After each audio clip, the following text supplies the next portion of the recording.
Welcome to Alaska in the depths of winter. Perhaps you, like us, always wondered what this land is like in its winter form. We are here on the Kenai Peninsula, living in the small town of Seward, immersing ourselves in a version of Alaska many travelers will never experience. We just returned from daring adventures across the state, witnessing wonders that surpassed our wildest expectations. And now we settle back into cabin life, ready to take in and discover what the rest of this Alaskan winter holds in store. Join us.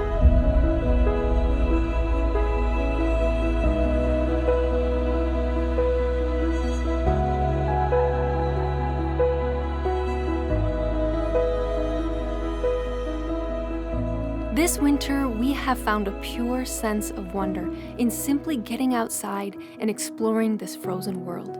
This is so beautiful! In the summer, Victor Creek is a rushing mountain river carving steep canyon walls on its way to Kenai Lake. In the winter, it is another place entirely.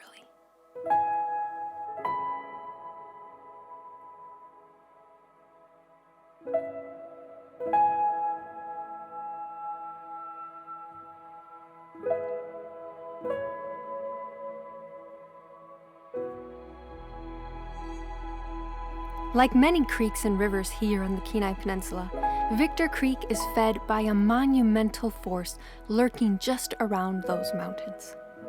Following the creek back into the range reveals the source of its flow. Perched high amongst the surrounding peaks, Mother Goose Glacier carves a place for herself within the Kenai Range, her meltwater feeding the powerful carving force of Victor Creek.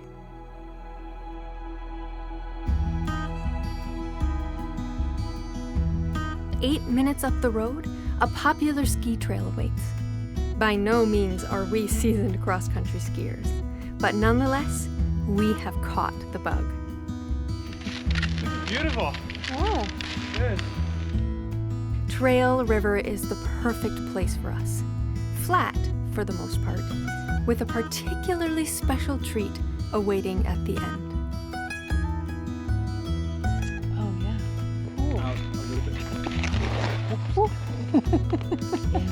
The lake is steaming. You know what that means? It means the water is warmer than the air. Crazy. Best thing ever. So little things in life. A hot beverage and a good view.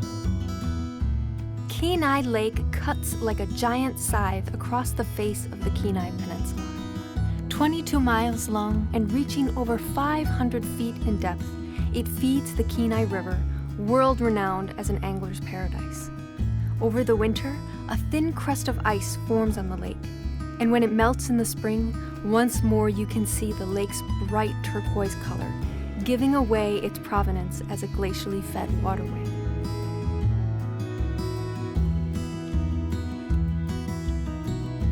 Nature has been one of the forces getting us out of the cabin, pulling our heads from the deep sands of our winter work. The other has been people.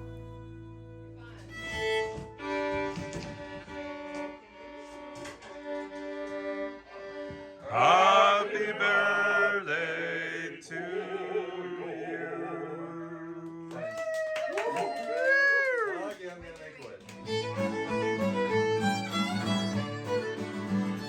Our friendships deepen with those we have met in town, and we are humbled by just how warm and welcoming this community is.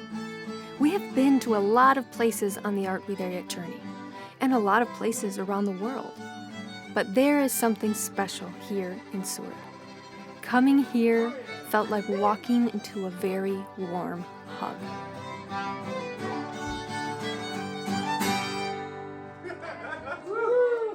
I think I kind of got off the beat there. We got a little lost in the middle.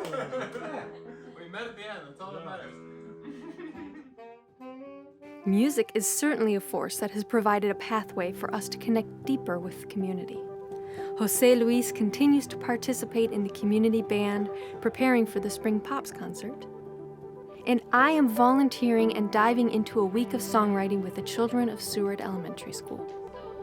Together, the students of 1st through 5th grade are writing their own original song, each grade tackling a part of the 3-layer song cake, as we call it: chords, lyrics, and melody.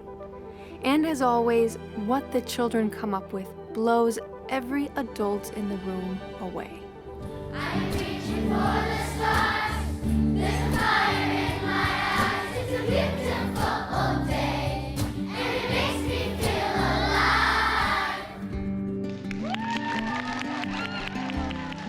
And even though everyone is in winter mode, that does not mean everyone is hiding away at home all the time. On the contrary, we are delighted that we are here to experience a few winter events unlike any that we've experienced before, like the Seward Polar Bear Jumpoff. This festival is held in collaboration with the American Cancer Society, and it involves a whole weekend of events throughout the community, like an auction fundraiser to benefit Kenai Peninsula children with cancer. Number 41, give her a big round of applause. The next day, a parade snakes through downtown Seward on its way to the marina. The main stars of the parade are the jumpers, those crazy, beautiful souls who are about to brave the frigid waters of Resurrection Bay.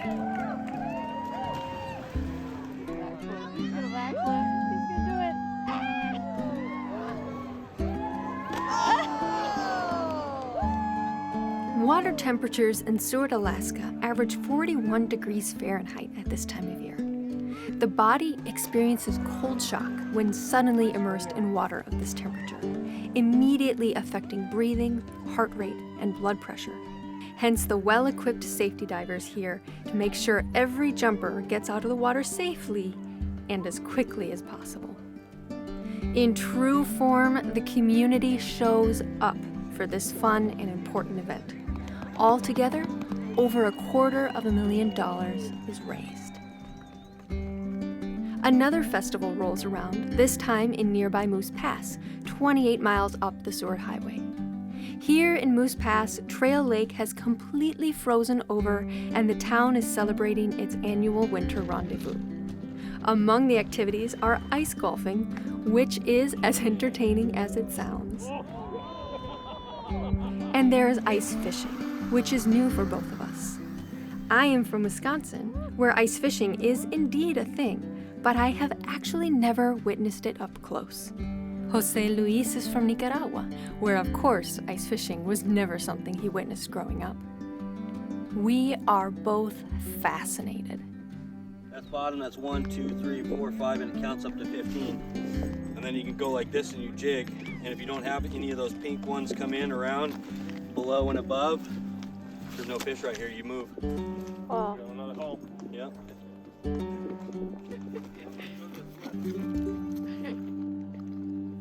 With each festival and community event, we become more curious about the history of Seward.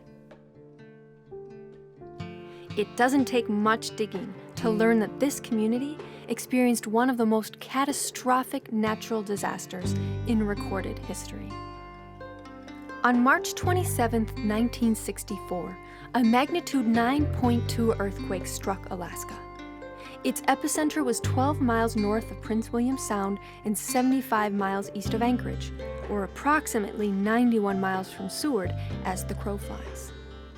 Lasting 4.5 minutes, it was, to this day, the largest recorded earthquake in U.S. history, and it continues to be the second largest earthquake we human beings have ever recorded on planet Earth.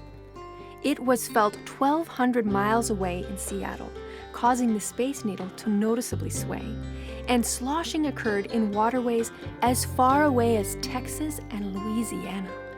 Coastal towns across the region were devastated, in particular Whittier, Valdez, and Seward.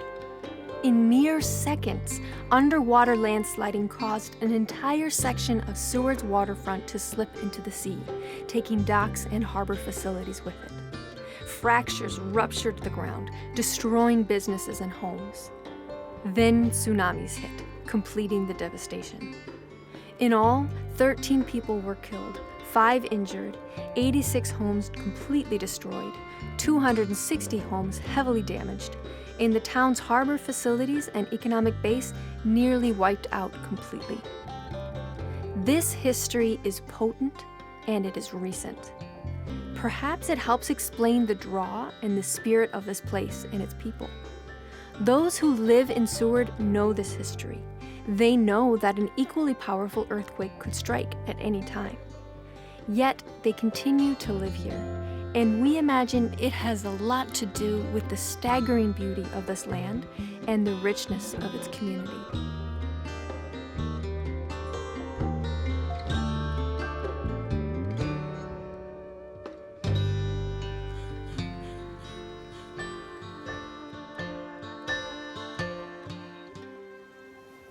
Alaska is no stranger to earthquakes.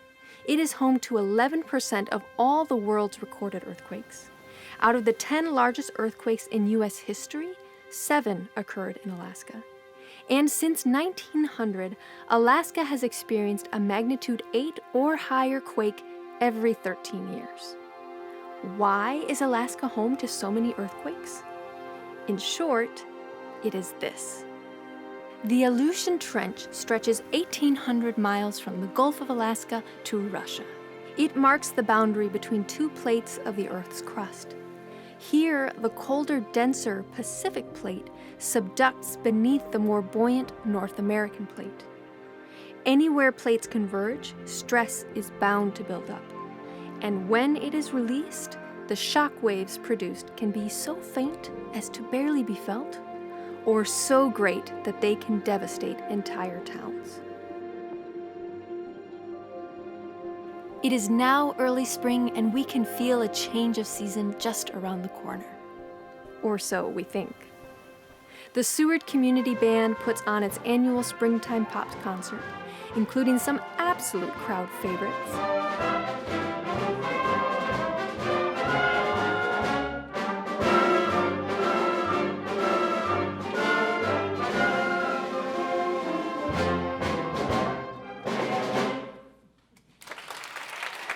With the advent of spring, the energy in town begins to shift ever so slightly, and we begin to feel the wee stirrings of a community that undergoes a massive transformation into its summer form.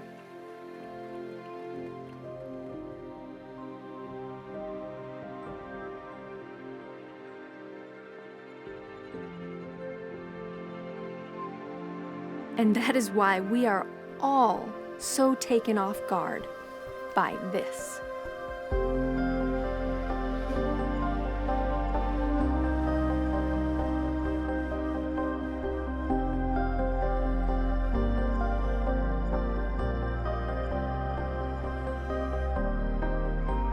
In 2 short days, we receive a monumental amount of snowfall.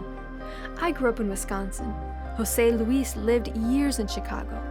But neither of us has ever experienced something like this. The entire property is absolutely buried in snow. What were small berms just a few days earlier are now mountains. Welcome to spring in Alaska!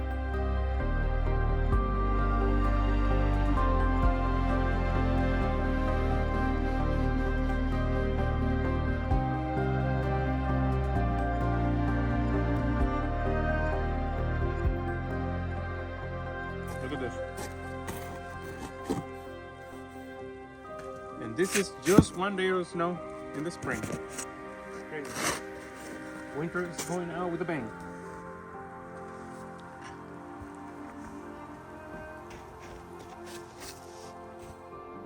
We work around the clock to clear the heavy snow from the property and from our bus.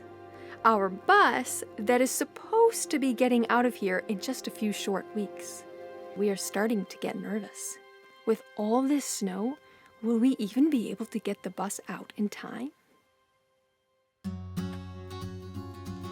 The unexpected deluge of snow does come with an upside. We set our bus worries aside to join in the final group ski of the season, put on by the Seward Nordic Ski Club.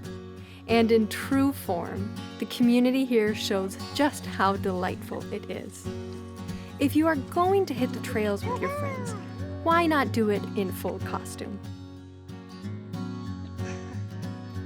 Of course, this pair of jet setters goes as Goose and Maverick. Hey, Maverick.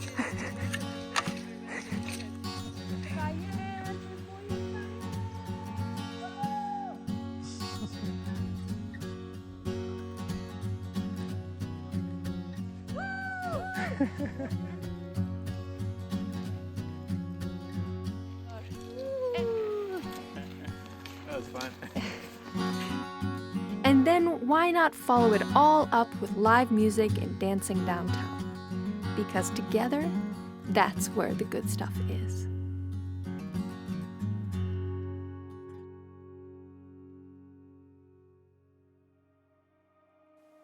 It feels so sudden, but just like that, our winter in Seward, Alaska comes to a close. We look back and reflect on everything we have seen, experienced, and lived over these past 5 months. We think back to that fateful decision to either play it safe and come in the summer, or jump into the unknown and try our hand at an Alaskan winter. We both agree, our life experience has been made infinitely richer by choosing the unknown.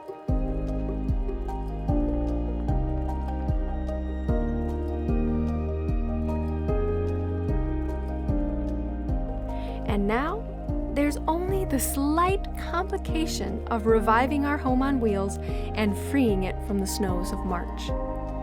And this is where the most precious part of our life in Seward comes full circle. The friends we have made over the winter set aside time in their busy lives to come help dig us out.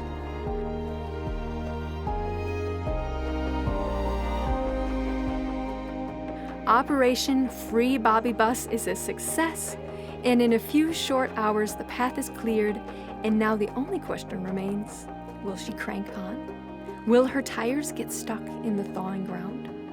Will she have enough traction to safely make it down the ice-covered driveway? The moment of truth arrives. All right, it's that time to get back on the road again. Drum roll. Here we go.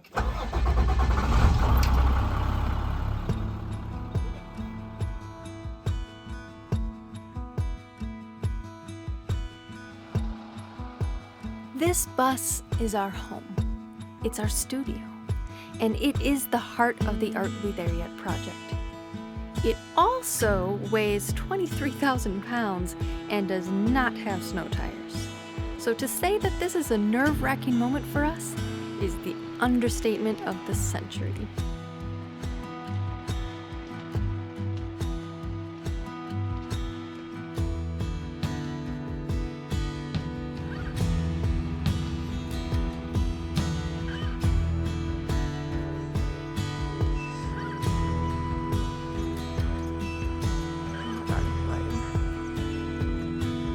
You're doing good.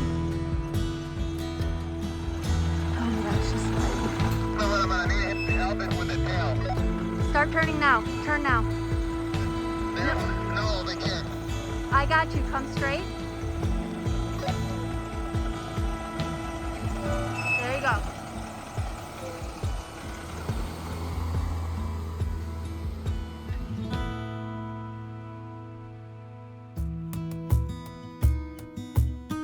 Isn't it amazing how it can all work out in the end?